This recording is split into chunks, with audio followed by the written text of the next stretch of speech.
Hey, what's going on, everyone? This is the Community Pod, and I am your host, Lester Class. Each and every episode is going to be filled with amazing stories from amazing people. You will hear the different journeys people went through, or are still going through, to be able to do what they love. From the failures to the successes and everything in between. This is a place to get to know the person behind their passion, because people only get to see the successes and not what it took to get there. If this is your first time tuning in, please subscribe and leave a review if you love the content. Now finally, I would love to welcome you to the Community Pod.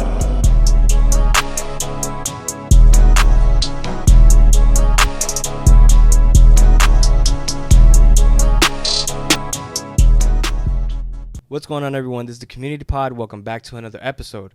I got Ciilez in the building. I usually do a long intro, but I have to introduce her. How are you? I'm great. And yourself? I'm doing okay.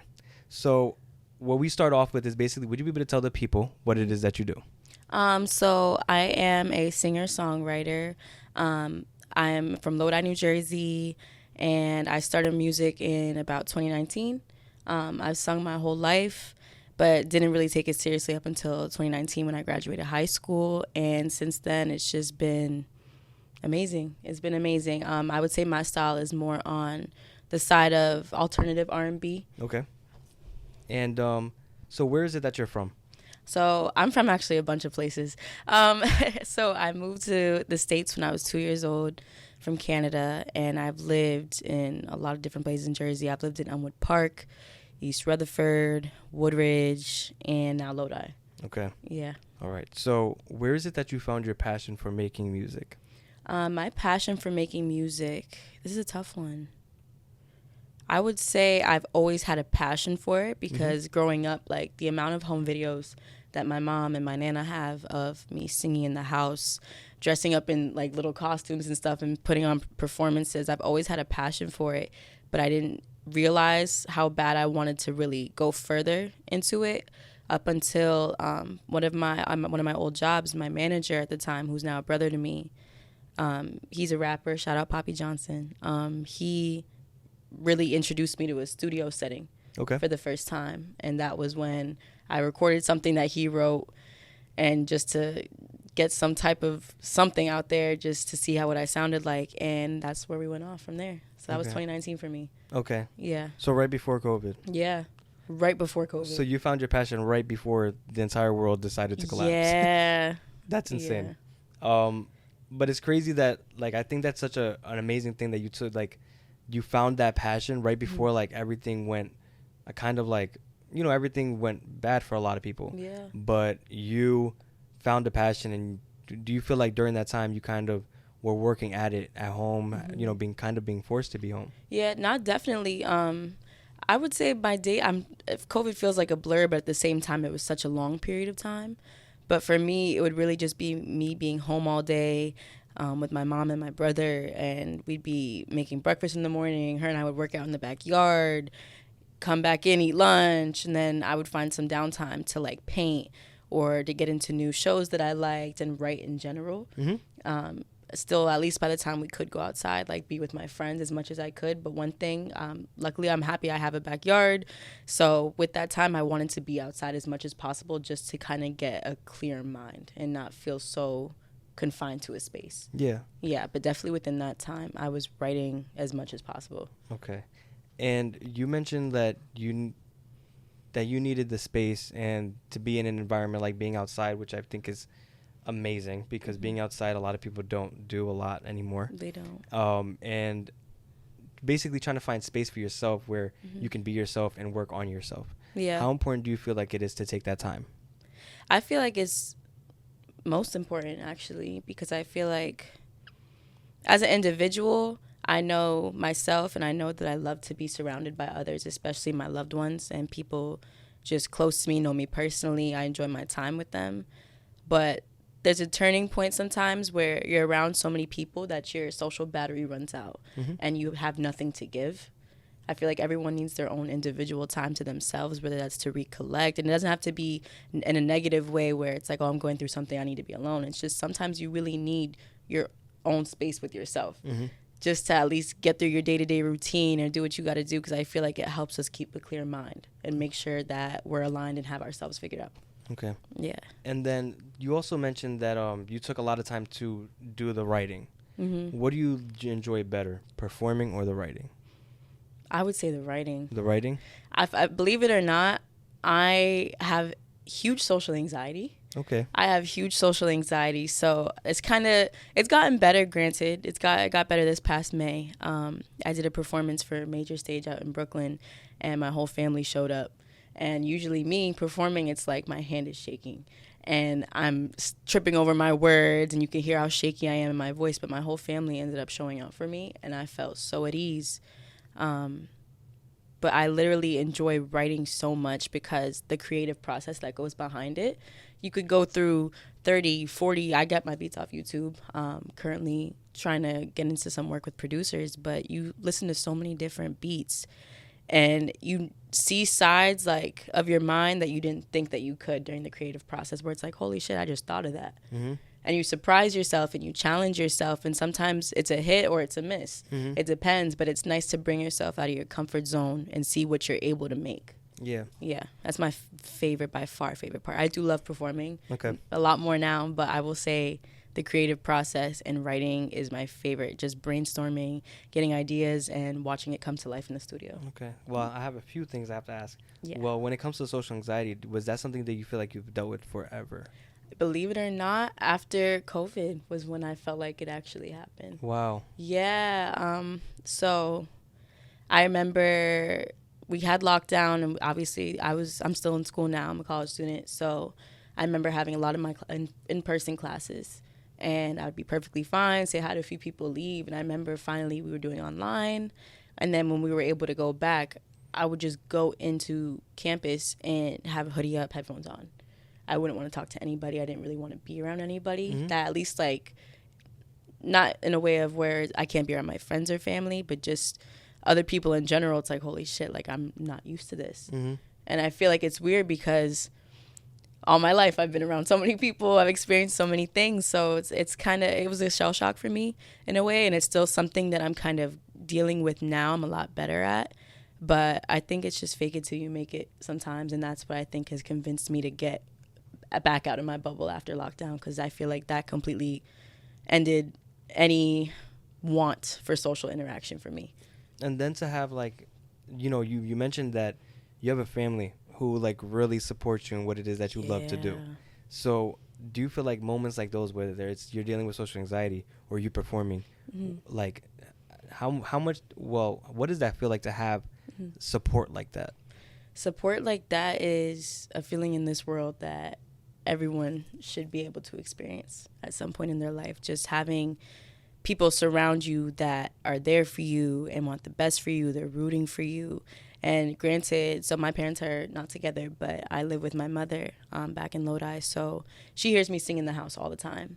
And my dad, somebody who has never seen me at my adult age, now I'm 22, he hasn't seen me perform in my adult years. So the last time I could say my parents saw me perform was probably high school talent show.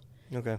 And because they haven't had the opportunity, because a lot of the shows are people with weed, drinks, and not their crowd. Yeah, exactly. So when I say this past show in May, my mom, my dad, a lot of my friends came out. My dad brought my uncle out. Like, just having that in general brought me so much ease, and it felt like, you know how they say, oh, picture everyone's naked if you're like afraid or. But for me, it was weird. It's like I just tuned everything out. It's like I'm just singing in the house with my mom and my dad there. Like, I felt perfect. Like, I just literally completely tuned everything else out. I had an amazing band with me. And they also calmed my nerves a lot. Shout out to the living room. They shut it down for me. They shut it down 100%. But my family is my core. Definitely my core. Performing a major stage and having your family there, is this a moment that you relive sometimes? All the time. All the time? Oh, I was just actually, this past week, I was replaying a bunch of videos through my phone, because when I say my family and a lot of my friends came out, and those tickets are granted, $30? So it's just like, on top of making that commute to Brooklyn from at least Bergen County, where we're at, it's like, okay, that's a bit of a drive. But it made me feel really, really, really good, like, just to have those people there with me. I think, especially when, like, people, like,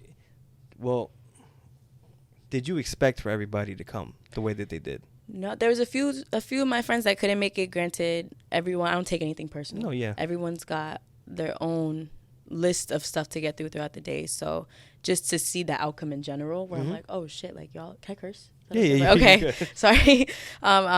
Just to see that outcome was like, holy shit, like you guys are all here for me.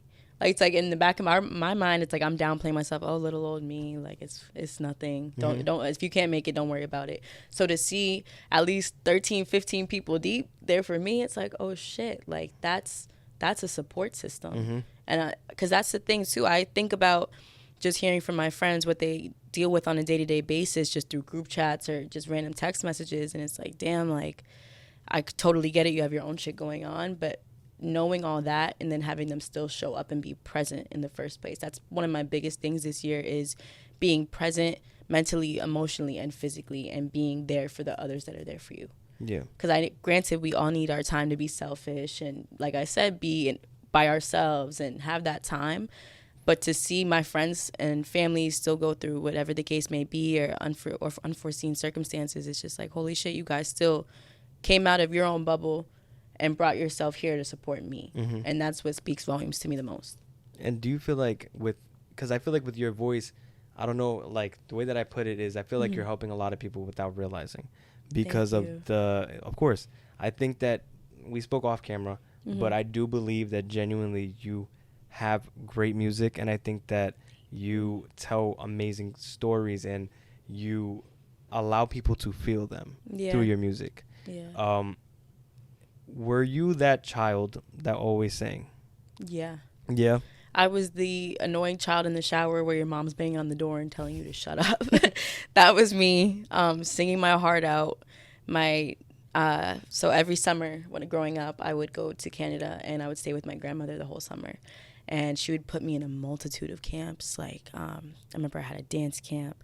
I had an arts camp where there was acting and singing involved. I've gone to like a horseback riding camp before. So as where my grandmother like soaked it all in, where she'd record me when I wasn't paying attention, like for just singing in the car in the morning on the way to camp. My mom loves me, but it's just like sometimes it's too much for her. She's like, you're singing too loud and I'm trying to work. Like, please stop. Like, please stop.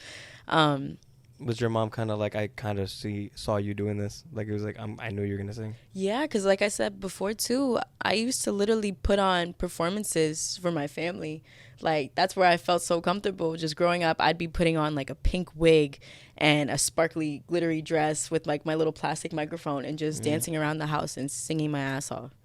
That was from a very young age, up until the point like, when I could start to talk, actually. So without you knowing, you were kind of practicing for what was going to come. Yeah. And that's awesome. I think that's beautiful too, because when it comes full circle and like the thing that you had a passion for when you were a kid and a lot of things like that, I feel like there's a lot of people when, you know, they do things as kids and, you know, like singing in the shower or, you know, like pretending to be a reporter and things like that, where like it can come to life and some people think it's dumb. You're manifesting it. Exactly. Without even realizing. Without realizing it, yeah.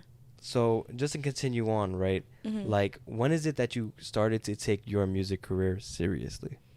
Seriously.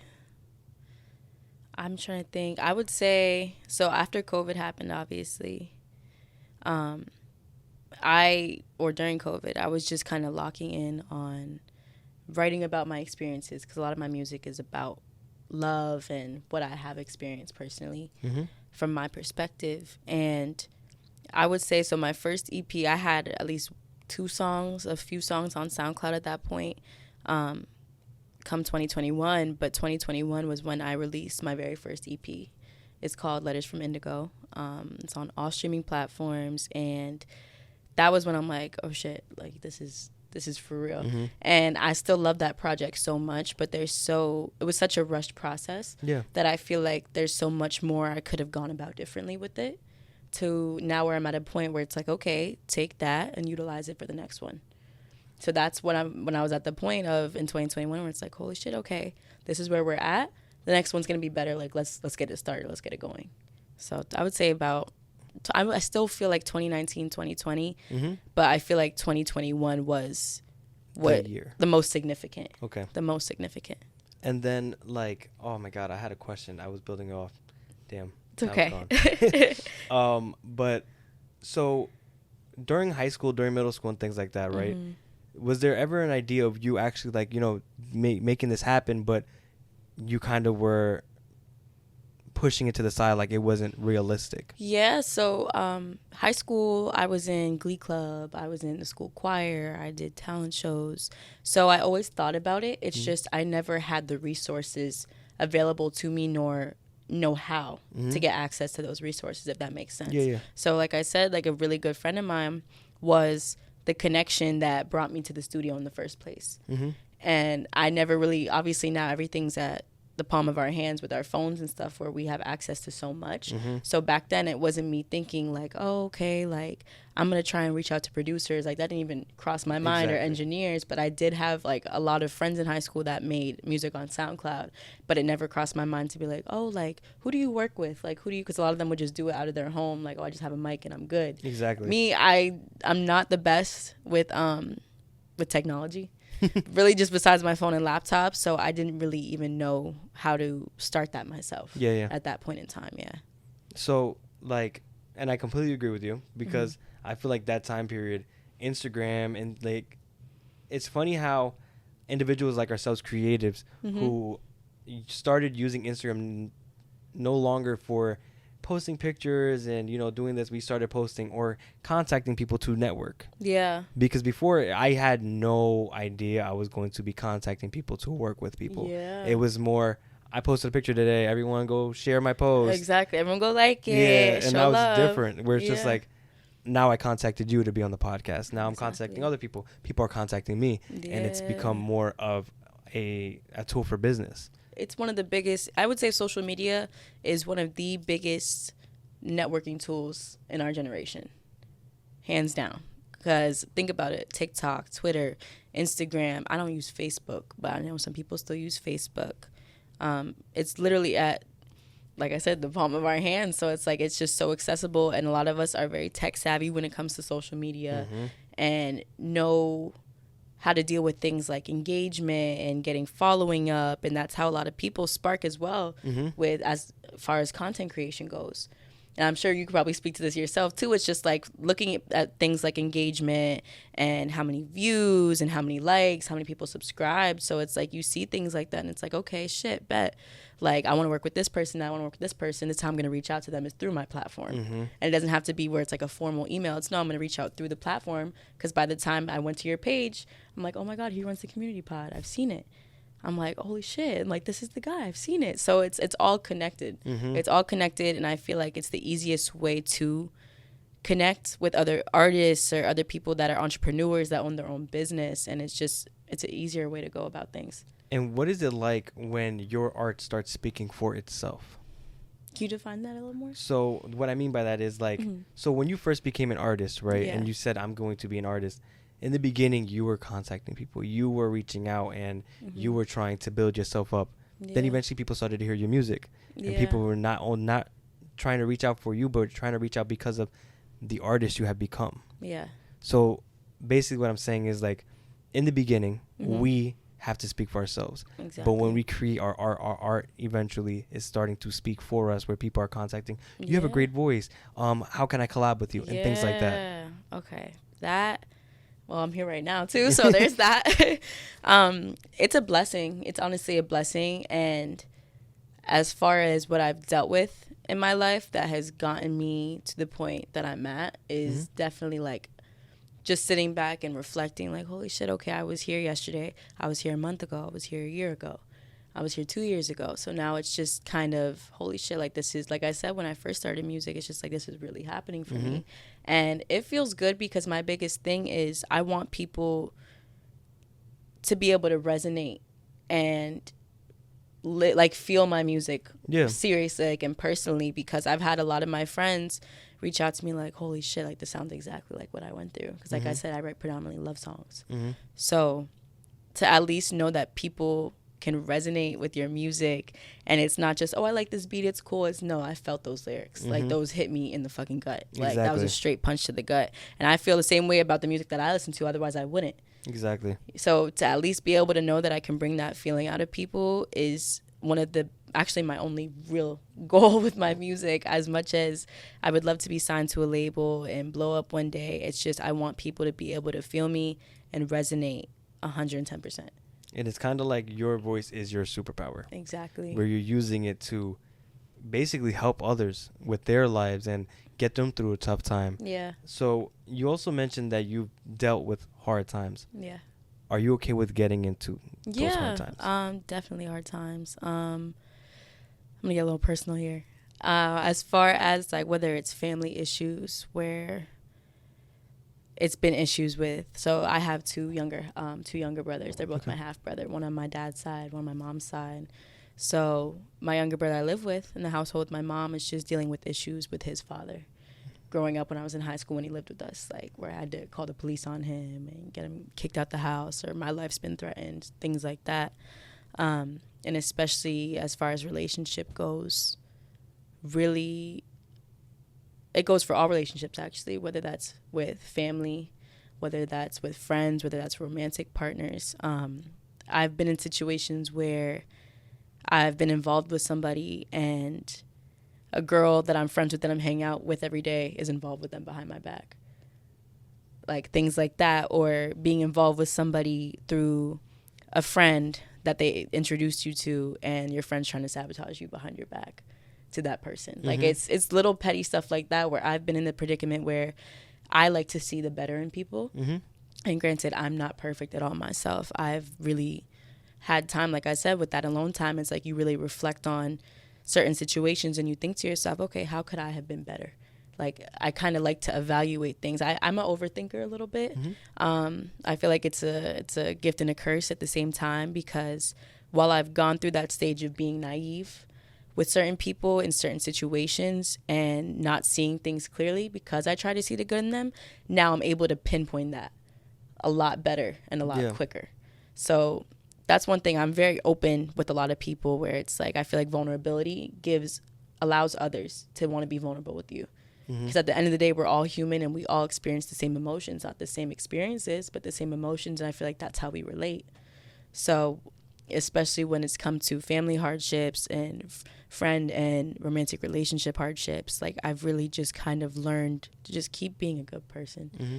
Be a good person, do right by people as best as you can, and don't let the experiences that you've gone through shift who you are and what you are about in your core. Okay. Yeah. There's one thing, like this is a question because I know someone who spoke to me about this recently. Mm-hmm. So are you technically your only, kind of not an only child, but an only child with the same two parents? Basically. Yeah. Okay. So is there ever a point where like you kind of feel alone in that aspect as the only child in that scenario? Because for a long time it was just me, my younger siblings. I do have an older brother, mm-hmm. But he lives in Canada with his mother. Okay. So 3 half brothers. But my older brother is like 27, so we talk here and there, but not all the time. But as far as the ones that I'm present with now, one's 7 and one's about to turn 6 in September. So it's just like for a long time it was just me. Mm-hmm. So I would honestly say I felt like I have. It's like 50-50. Mm-hmm. I'm a little indifferent, but I've been like the focus where it's like, oh, this is your child. And like I said, I'm like the little superstar of the family. So I was keeping everyone entertained all the time. But then there's those moments where it's like, okay, go play in your room. Like this is adult conversation, because there was no other kids around mm-hmm. me at certain family events and stuff. If it wasn't cousins and stuff, and a lot of my cousins are older. Yeah. And a lot of my family friends are older than me. Like they would be the ones to babysit me if needed. But a lot of the times I was really just by myself, entertaining myself, but I never felt that way up until my adult years. And at this point in time where it's like, I've really thought, okay, like, let me reflect on some of my childhood experiences, because it's like, you know how they say childhood trauma can affect you in the future, and mm-hmm. we might not even know that it's trauma until we think about it and process it. So it's things like that where it's like, oh shit, like maybe I should actually sit with myself and think about those certain moments where I might not have realized mm-hmm. because it's affecting me currently. So, but I've never really thought about that up until I turned 20. So stuff like that. It's like it's not all bad and it's not all super great, but it's like my family still made sure that I was good at the end of the day, and they provided everything for me, whether it's food, clothes on my back, a roof over my head, and anything that I really wanted. So that's, a lot of people use the term like what's it called, a silver spoon child. Mm-hmm. But it's like, yeah, it's how I felt. Not to say that we're filthy rich, but it's like my parents really did their absolute best to made sure that I had everything I wanted and needed for myself. Mm-hmm. So I've never thought about moments like that too much, where it's like, okay, do I feel like I was kind of alone? Do I feel like this? Do I feel like that? But it's indifferent. I'm indifferent. It's either or, yeah. And I think sometimes we, like, you know, I think we put too much pressure sometimes on our parents. Yeah. Because in reality, like, not to say that they can't do everything for us, but in reality, they can't. They can, where, you know, when we go to school, when we do things outside, where, you know, like, they're not literally with us 24/7 as we're growing up. Exactly. So they can't prevent a lot of things from happening. They could try, and, you know, there's great parents out there, but, you know, it's hard to accept because one day, you know, in the future, I may be a parent, you may be a parent, where it's just like we want to be able to make their life perfect, but in reality, we can't. Exactly. So I think that sometimes we do need to take a little bit of, I guess, pressure off of our parents sometimes, and I think that kids nowadays put too much on their parents, or expect too much from their parents now. Exactly, and at the same time, too, our parents are a complete different generation from us, and my mom and I are exactly 20 years apart. Okay. She got pregnant at 19, had me at 20, and I'm 22 now, she's 42. So it's like we kind of grew up together, but at the same time, I still see her compared to my grandmother, my mom's mom, the way that my grandmother is, and she's very old-fashioned. She's very old school. So seeing her, and then now some of her traits in my mom, where I'm like, oh, shit, like, I'm like, you think just like Nana. Where it's like, why are you looking at me like that? You don't like my outfit. Like, you sound just like Nana right now. So I feel like at the same time that we've grown up together, she still has that conditioning within her from her mother herself, where she doesn't realize it sometimes unless I say something, but it's very, very different. And a lot of the time I have to explain things a certain way to her in detail and in depth, and give her a chance to be in my shoes and explain it from my perspective. That way she can fully understand things that I'm dealing with or that I've dealt with, for her to fully get it and think of it from the same viewpoint as me. Exactly. Because she'll just be like, oh, that's nothing. Like, you're fine. What do you mean?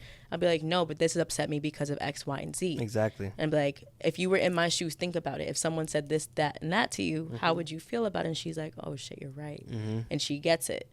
But think about it as things like depression, trauma in our parents' generation wasn't really something that was spoken about. As we're now, it's becoming more prevalent, and it's like, holy shit, like, this is real. So especially during COVID time, part of me feels like I went into a depression. I tried to make the best out of it, but I definitely went into a bit of a dark hole. And as she didn't realize it at the time. And then a few months after I guess everything opened up after lockdown, it's like I had to sit down and talk with her about it and just what I was dealing with through the past few months. And then she's like, I wouldn't have even known. And it's like our parents can be present with us as much as 24 hours a day, but unless we're really being vocal and they're receptive to that, they're not going to understand. Exactly. Yeah. So to just bring it all together, do you feel like it is important to have those talks with your parent? Very important.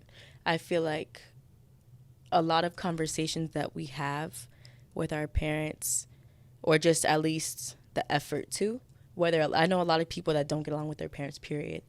And my mom and I butt heads all the time, but that's still, at the end of the day, my favorite person in this world. So a lot of people have a hard time having those conversations, and I feel like where there's effort, it means something. It means something, period. As long as you know that you do your very best to get your parents to understand or talk to them, and maybe they get it, maybe they don't, but as long as you know you're going about it in a way where you're speaking your piece, it's going to feel all the more better because you're trying the absolute best you can. Exactly. So I feel like having those conversations with your parents can save a lot of relationships. It can save a lot of breath from arguments or disagreements that you may have with them, and I feel like it helps them better understand. But at the same time, where there's communication, they have to be able to understand you. Mm-hmm. So if they don't understand you, maybe you need to change the way that you're vocalizing things to them, or just how you're trying to connect with them in that way. Some people are different, but I feel like communication is key. So just to get back into your music, Mm-hmm. do you ever feel like music is your therapy? 100%. 100%. I remember you saying before you have your own curated playlist where you have reggae, you have your favorite songs on there.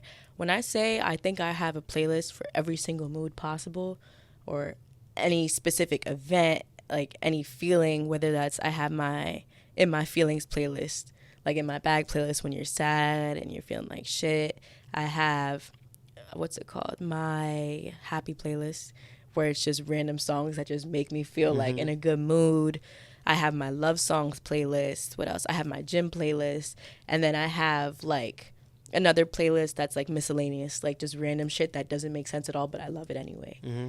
Like different stuff like that. And another thing that I like about like Apple Music, Spotify, they curate playlists based on things that you like already or have saved in your playlist that you like to listen to. So that helps me find more music, and then I'm adding them all into different playlists now, or making playlists for other people. Mm-hmm. So music is something that I'm listening to almost all hours of the day when I can, because it is my therapy to me. It's an outlet. 100%. I feel like, because think about it, I'm like, if there was no music, what the hell would we be doing? That's very true. And not as far as artists goes, but it's like even just regular people where you're driving to work in the morning or dropping your kid off at school. It's like, what are you doing? Mm-hmm. I feel like music has helped shape and shift our world so much, where I can never imagine, like I'm scared to imagine a life without music, because it's like I can't imagine what this world would look like. Exactly. At all. At all. If there was no, because I don't know, because with music it's kind of like a freedom of expression. Exactly. Where I feel like I don't want to say it's been kind of like talk like badly about or talk negatively about pursuing your passions and pursuing your creative dreams. I think that sometimes people are fearful of it. Yeah. Where, you know, like I'm okay with knowing it's going to be a rough road. Yeah. I'm okay with knowing that it may not be as easy as applying for a job and knowing that I'm gonna make this amount of money with this amount of zeros, or I'm gonna have this, you know, I'm gonna retire with this. Mm-hmm. I know that everything up here is up in the air, and that's fine with me. Yeah. Because everything and all the effort I'm gonna put into it is because at least I did it. At least I put the effort in. Exactly. I will never regret something I put genuine effort in. Yeah. So I love the way that you put it, because music is just freedom of expression. And if we didn't have music, I honestly don't know if we would have got through any time in history, because there was music way before it became like, you know, we had it on our I was gonna say telephones, on our phones. Yeah. On our iPhones, on our Androids, whatever. I have no clue what I'd be doing if there wasn't, you know, podcasting, music, anything that I can listen to while just relaxing. Like just being in solitude. Exactly. And like you said, as far as pursuing passions goes and people being afraid, it's like I had so many moments where I was afraid. And when you think about it, a lot of the time we're afraid of what we don't know and what we can't understand, and we're afraid to take that leap. But at the same time, it's just like it's going to hurt, because it's a passion, right? So it's like either way, it's going to hurt if you do it or not. It's not always going to be perfect. It's going to be a bumpy road. You don't know the outcome. But at the same time, it's going to be killing you even more if you never take that step in the first place. And then you're telling yourself the what ifs, the shoulda, coulda, wouldas. So either way, it's going to hurt. But if you stay the course and keep pushing, then as long as you know that you feel in your heart that it's fulfilling and it's something you want to do, go full force with that. Exactly. Full force. And I think I just thought about making it look this way, or like the way that I feel like life is, you know, planned out for you, where it's just like, listen, if you want to take this creative route, these are the bumps, or they're showing you the image of how hard it's going to be. But then they go, here's the other route, where you go to school, you get a job, you get the pension, or you retire. Yeah. And it looks so like, you know, picture perfect this side, and then it makes this side look dangerous. It's risky. Like that one SpongeBob episode where it's like you take this clean road or you take this like really scary looking road, but I feel like everything turns sometimes. Like that beautiful looking picture isn't exactly what it looks like at the end. It's not. It's not everything it's cut out to be at all. Exactly. At all. Like, there's nothing wrong with people that do it, but at the end of the day, you have to understand that both ways are scarier. Just because this one has a little bit more planned out. Yeah. Doesn't mean it's going to end up exactly how I want it to. Exactly. Just like, for example, I know that you go to school. Yeah. I just finished graduating college. So thank you. And I can tell you from experience, graduating and thinking that this road was going to be so pleasant. You graduate, there's no one here to help you. It's kind of like that push that you get, and it's kind of like thrown. Exactly. You get fed to the sharks. Like, you're on your own now. Like, good luck. Figure it out. Like, swim good. Swim good. You're on your own. So, like, just to continue on, like, with you and balancing being a college student to your music career, how is it that you find the time, the balance, the availability to make this happen? It's really hard, man. Let me tell you, there's so many times where I've gone weeks, months without writing anything, months without being in the studio. Granted, it's still, I'm around music all the time, so it's like I'll get ideas, and if I have time throughout the day, like put something in my my audio messages, like in my notes app, and I'll record it real quick, get back to it later. Next thing you know, it's been like 3 weeks. I'm like, I haven't touched anything. But especially during the semester, I will say was very hard, or has been very hard. Because I'm a procrastinator, a big procrastinator. So I've been trying to be more on top of my schoolwork, and just, you know what, if you see it and you know when it's due, get it out the way now so you never have to think about it later. And it's been working for me. Granted, been breaking that bad habit, but with music and on top of that, working as well. So I'm currently in retail. Okay. I feel like it's the most convenient for right now, considering my hectic schedule and my accessibility, but it's just like, I feel like I'm losing my mind 90% of the time. So when I do finally get the chance to record, and even with that, it's even writing itself. Like I said, as much as I love writing, that's not perfect either, because you can finally find the time, and then when you get to it, nothing's sticking. You feel like your mind is blank and it's empty, and you're like, what the hell? Like, this doesn't make any sense. But then again, you have to think back to listening to our bodies, and if we're burnt out, and 9 times out of 10, it's you're burnt out. So by the time that you get to doing what you really want to do, you don't have the energy for it anymore. It's like you just want to say, I quit. You want to throw your freaking notebook on the floor and just be mad at the world. So it's definitely been a balance. But I think one thing that I actually got this tatted on me, patience. So I don't know if you're into astrology at all, but it's like I'm a fire sign, I'm an Aries, and we are very impatient people. We are very impatient. So one thing I got it tatted on me because I feel like it's something that I'm always told by anybody. Like, that's super close to me when it comes to going out or getting places, doing certain things. It's like, just like, be patient. Like, it'll come, you'll be good. Don't worry, we're going to get there, this, that. So especially with balancing school, work, and music, it's just like, okay, you know what? Patience, because it's going to make sense when it needs to. It's going to work out when it needs to. Everything's going to align the way it's supposed to. I'm going to have that energy at a certain point in time. It's just you really have to believe it. And don't overextend yourself too much to the point where you feel so burnt out, where it's like, oh my God, I don't want to do this. Because I never want music to be something that I ever feel that way about. But there has. But at the same time, I never want to get to a point where music feels like a chore to me. Then I think that's the beauty in doing something you love. Yeah. Where it doesn't really ever feel like a chore. Don't get me wrong. I'm not going to sit here and say that. And I think that goes for every creative. None of this is sunshines and rainbows. Hell no. We sit sometimes and wonder. Like, there's times I question myself all the time whether I'm doing a good job, whether I'm doing the right thing in my life. All the time. And I think if you're not doing that, then you don't have a care for yourself when it comes to things like that. If you're questioning yourself and wondering, am I doing the right thing? Am I doing this? Am I good enough? Or those are things that's fine to think about. That's fine. That means you care about yourself. That means that you are worried and, you know, you want the best for you and maybe the people around you. But I also think that sometimes we gotta give ourselves grace sometimes. All the time. It's been my other favorite word is grace. Like, we don't ever take, like, sometimes we don't understand that sometimes we need that. Yeah. Because we wait for, like, there's times I'm sitting there, like, especially during college. Like, I think that was probably one of my hardest times. And I think that's when I actually started the podcast, when it was during school. And it was just like, all right, I'm going to do this right now because I don't want to wait any longer. Yeah. And every time I'm in class, I don't want to be here. I'd rather, hate school so if my podcast was doing what I needed to be, I'd be doing this all the time. Yeah. Like, I just want to get out of here. Yeah. And, you know, I told my mom this. I can say this freely now on camera. I graduated for my mother so that, you know, her biggest thing was just, please graduate. Yeah. Finish school, get it done, do it. You know, if you're not doing it, do it for me. I love you. And it was just like, all right, I'm going to get it done. And I got it done. Now I'm going to follow what it is that I really want to do, which is my dream.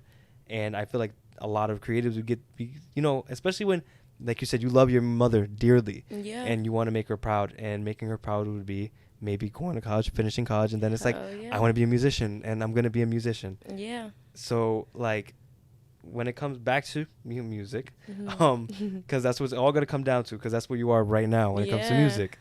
I don't know if I asked this. Correct me if I did ask this. Let me know. What does it feel like to wake up every day and do what you love? I don't think you asked that. No. No. Not specifically. No. I feel like we kind of got into it, but not that specific question. No. It feels really fulfilling. Granted, my family, like you said before, like your mom really wanted you to go to school, get your degree, like have it done. My family's very similar, where they're like, I really want you to go to school. I really want you to do this. Like, a 9-to-5 is not so bad. Because granted, I give my props to the people that can handle a 9-to-5, especially if you work like in an office setting in a cubicle where you're not really walking around as much. Because I'm someone who can't sit still for too long, for more than maybe like, unless I'm getting my hair done, maybe like more than 5 hours. And that's when I really have to. So I love being able to have that freedom of expression and support from my family, where I'm able to do what I want for myself and follow my dreams and aspirations. But at the same time, I had the same respect, though, for my parents, because it's like, we brought you this far. Like, we need you to at least let us know that you have a plan and that you know what you're going to do. And granted, going into school, I didn't know what I wanted to do. So I think I'm at a point now where it's like, you know what, you're right. I'm still going to get that degree because, of course, I want to be a college graduate. I want to be able to, because on top of that, depending on the job route that you go, it looks great on paper. So, especially if you have a master's. So I am at the point now where it's like, okay, you know what? School, music, school. Like, this is where we're at, and work. So I'm happy to be able to do both. At first, I was kind of like trying to argue with them a little bit, but at the same time, it's like I didn't have a plan to present them. Okay. So that's where I have my respect, where it's like, you know what, you brought me this far, you've raised me, you've done everything for me. It's like, you know what, school, it wouldn't be bad. I think it was just more so of the pressure of certain fields to go down that I wasn't particularly interested in. But now it's at a point now where I'm like, you know what, okay, this is the route that I chose. They didn't try to kind of force me to go elsewhere. Like, a lot of my friends, they ended up going down the path of nursing because their parents forced them to. Like, no, you have to be a nurse. You have to do this. So a lot of our parents kind of, or people in general's parents, project that their dreams and aspirations onto their child and make them feel guilty if they don't follow that path. As where I feel like my parents have been very supportive and, okay, if this isn't what you want to do, that's fine. We'll switch to something else. We'll figure it out. But it's like, obviously, we're not rich. So they're like, okay, like, let's kind of figure it out now, because there's a lot of money going into it. And I completely understand. And I love my parents for it. I love you guys a lot. But it's really just a work in progress. It's a work in progress. I feel like, because think about it. When you graduate high school, there's a lot, but what 18-year-old do you particularly know? A lot of the time when they come out of high school, it's like, okay, what do you want to do with the rest of your life? Give me your answer right now, 18 years old. Exactly. So that's kind of where I feel like that void that I've been in for a long time. And like I said, I'm 22 now, so I'm at the point where it's like, okay, like, this is our major, this is our minor. See what interests you, and we're figuring it out. Exactly. Yeah. And it's kind of like, it's crazy because I don't want to get too much into it because it's completely a business at one point. Yeah. It's like college is a scam. I'm sorry. Depending on what you're doing, obviously, if you want to become a doctor or a lawyer, like, it's completely different. It's just like, you don't technically need to go to school for it. Exactly. In particular, my field, I graduated as a communications, media, and film major. They're not looking, in reality, they're not completely looking for that degree. They're looking for experience. They're looking for someone who has been behind the scenes, who is already, like every job that I've been able to try to apply for, they want at least 2 to 3 years experience. And people who can exhibit that knowledge. Exactly. But how can someone exhibit that knowledge without the opportunities? Exactly. Because their degree can only do so much. Yeah. And that's something that a lot of people don't say. They think the degree will get you in the door. No, the degree will give them the eyes to see it. Exactly. But the experience is that foot in the door. Exactly. So not to get too much into it, but we are getting close to the end. I do want to ask you, what has been your favorite moment as a musician? My favorite moment as a musician. Wow. Okay, because there's a lot, but I'm going to make it my top. Is seeing a thought in your mind. I mentioned this a little bit before, but seeing a thought in your mind or a lyric in your mind turn into a song that you love so much, and hearing all the pieces come together, whether it's like, okay, you come up with the lyrics. Now what I want it to sound like what is it going to sound like? But for me, it's more so hearing a beat, and then the lyrics just kind of come to my mind where I'm like, okay, and then it's the whole process of going back, okay, scratch that lyric, scratch that whole line, I don't want that. You know what, matter of fact, scratch the song. So then you switch to something else. So it's seeing something, even as much as a word that you thought of, because I feel like my brain's going all day. If I hear something like a song on the radio that I love, I'm doing the ad libs, like in the car, everything. So as much as a word being turned into a work of art and something that other people can relate to and feel, it's like that's my biggest thing. Those are my top two, is being able to create something out of nothing and then having people resonate with it and relate to it. And it's like, holy shit, like I love the song, I love the lyrics, I love the beat, like the melodies. Again, paying attention to little things like harmonies in the background or certain cool effects that you may throw in the track. Like it's certain things like that where it's like you made something from nothing. And think about it. They always say, too, they're like, okay, sometimes when you have an idea, you got to sit down then and there and start jotting out that idea, because you never know if you're ever going to have that same idea cross your mind again or that thought cross your mind again. You never know what you can create if you just ignore it. So a lot of the times where I do have those ideas, like I said, I'll create like a little voice memo note where I'm just recording my idea, and then I'll get back to it later. That way I don't forget it. Because a lot of the times we just let that idea or that thought slip, and then you never know what you could have made with that. So you could have made nothing into something amazing, because a lot of people that blow up, all it takes is one song. All it takes is one song, a specific sound. So I try to use that to the best of my advantage as much as possible when it comes to brainstorming and my thought process. Like, okay, you know what? If I feel this way, say I'm at work, it's like, okay, go to the bathroom real quick, record that, and then come right back out. Like, just make sure that you have it, because that idea could slip and pass on to someone else's brain. Exactly. And you could have created something that blew up, and now you have a record deal. And I don't really care about the fame aspect of it, because I really would want to just be out the way, but it's like more of the money aspect, the riches aspect. I want to be able to give back to my family more than anything. I want to be able to provide for myself and provide for my family the same ways that they have for me. So that's my biggest thing. Okay. Yeah. All right. Sorry, I know that was a lot. No, you're good. I actually never asked this question before. I do feel like you may be able to answer like perfectly, but what makes an artist an artist? What makes an artist an artist? Wow. Okay, this is a tough one. Hold on. What makes an artist an artist? I would say how you express yourself. What makes an artist is how they express themselves, whether that's in the form of physical artwork and painting or sculptures. I know a lot of people work with oil paints. Love them. Love those paintings.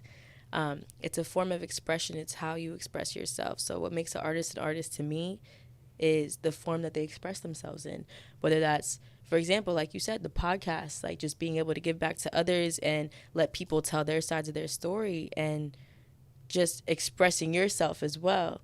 And I know for a lot of my friends, some people it's dance, some people it's slam poetry. I have one friend who sings, raps, and she writes, and she's a poet.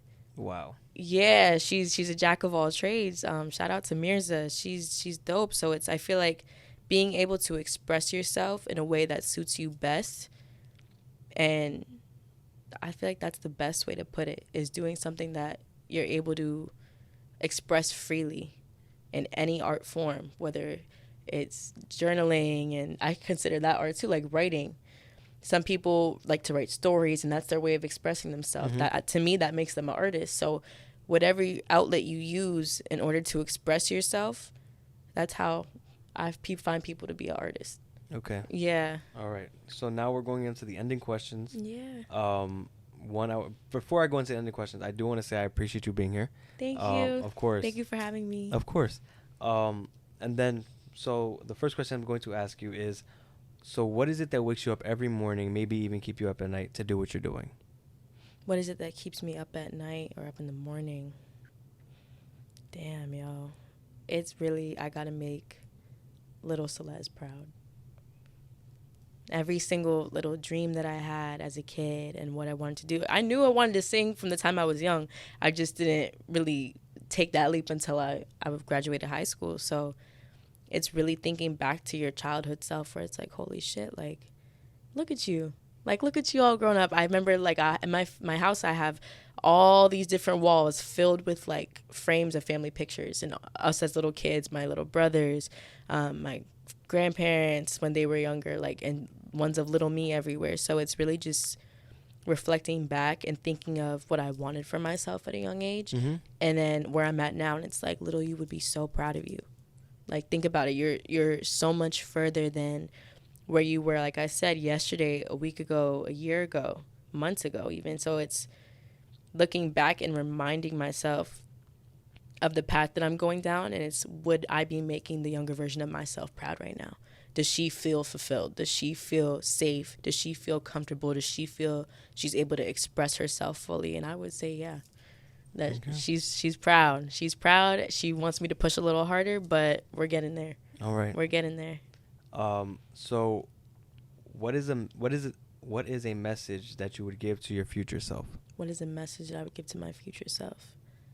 Patience. Perspective. Definitely patience, perspective. Don't let up for anyone, for anything. Hone in and hold on to the support system that you have around you because it's bigger than you think. And don't be afraid to go for it.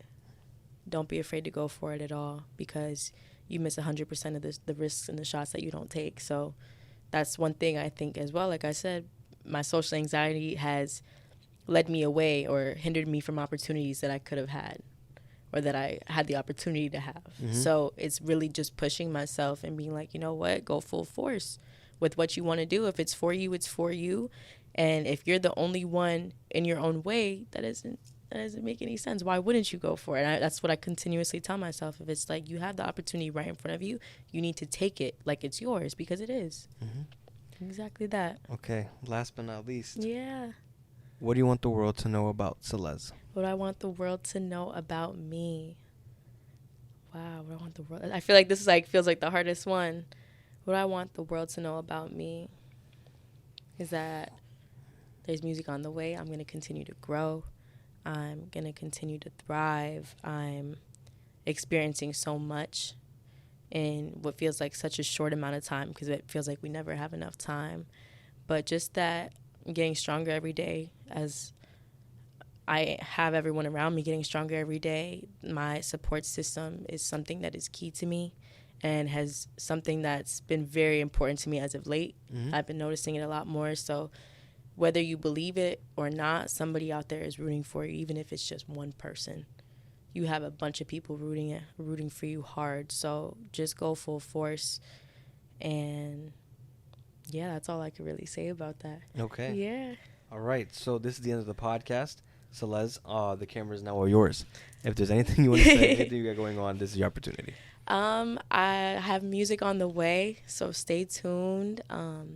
Listen to Letters from Indigo on all streaming platforms. Listen to Better Days featuring Dario Lamont on all platforms. And yeah, thank you so much for having me. Of course.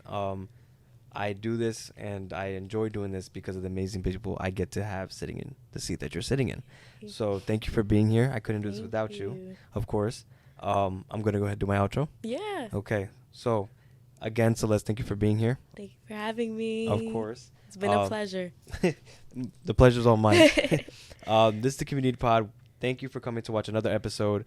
If you're watching on YouTube, please leave a like, leave a comment, let me know your favorite part. Subscribe. Also put on post notifications so you never miss a future episode. Audio platforms, please leave a review. It allows other people to find my platform. If anyone's new here, welcome to the Community Pod. I am building a community of amazing individuals who are just trying to pursue their passions. Because why wake up every day not doing what you love? Last but not least, to all the people that have been watching my videos and have been supporting for quite some time now, I couldn't do this without you either. You are what make up this amazing community, and we're just trying to get more people to join. So thank you, and we are out, Ciilez. We're out. Peace. Peace, y'all. Wow.